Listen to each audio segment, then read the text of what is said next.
ایک دفعہ ایک جنگل میں ایک زیبرا اور ایک زرافہ رہتے تھے۔ وہ دونوں بہت اچھے دوست تھے۔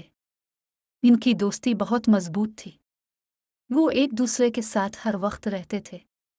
وہ ایک دوسرے کے ساتھ کھیلتے تھے، باتیں کرتے تھے اور ایک دوسرے کی مدد کرتے تھے۔ زیبرا کا نام زبرا تھا اور زرافے کا نام زرافہ تھا۔ زبرا ایک سیاہ اور سفید رنگ والا جانور تھا۔ اس کا جسم لمبا اور پتلا تھا۔ اس کے پاؤں پتلے تھے۔ اس کے سر پر 2 سیاہ لکیریں تھیں۔ زرافہ ایک لمبی گردن والا جانور تھا۔ اس کا جسم بڑا اور مضبوط تھا۔ اس کے پاؤں موٹے تھے۔ اس کے سر پر 2 سیاہ کان تھے۔ زیبرا اور زرافہ ایک دن جنگل میں کھیل رہے تھے کہ ان کی نظر ایک گروہ شکاریوں پر پڑی۔ شکاری جنگل میں جانوروں کا شکار کرنے کے لیے آئے تھے۔ زیبرا اور زرافہ خوف زدہ ہو گئے۔ وہ جانتے تھے کہ شکاری انہیں بھی شکار کر سکتے ہیں۔ زیبرا نے زرافے سے کہا، زرافے بھائی، ہمیں شکاریوں سے بچنا ہوگا۔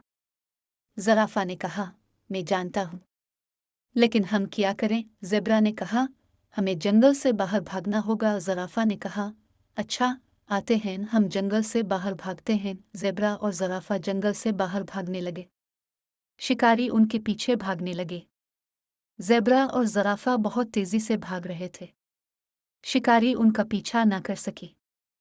زرافہ نے کہا، ہاں، ہم نے بہت اچھا کیا، لیکن اب ہم کیا کریں گے؟ زیبرا نے کہا، ہمیں واپس جنگل جانا ہوگا۔ زرافہ نے کہا، لیکن شکاری اب بھی جنگل میں ہوں گے۔ زیبرا نے کہا، ہمیں احتیاط کرتے ہوئے واپس جانا ہوگا۔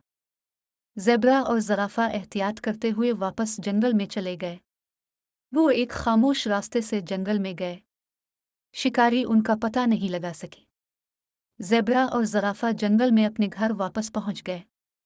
وہ بہت خوش تھے کہ وہ شکاریوں سے بچ گئے تھے۔ زیبرا اور زرافہ کی دوستی اور مضبوط ہو گئی۔ وہ ایک دوسرے کے لیے ہمیشہ موجود رہے۔ نتیجہ، زیبرا اور زرافے کی کہانی سے ہمیں یہ سبق ملتا ہے کہ دوستی ایک قیمتی چیز ہے۔ دوستی کے ساتھ ہم ہر مشکل سے بچ سکتے ہیں۔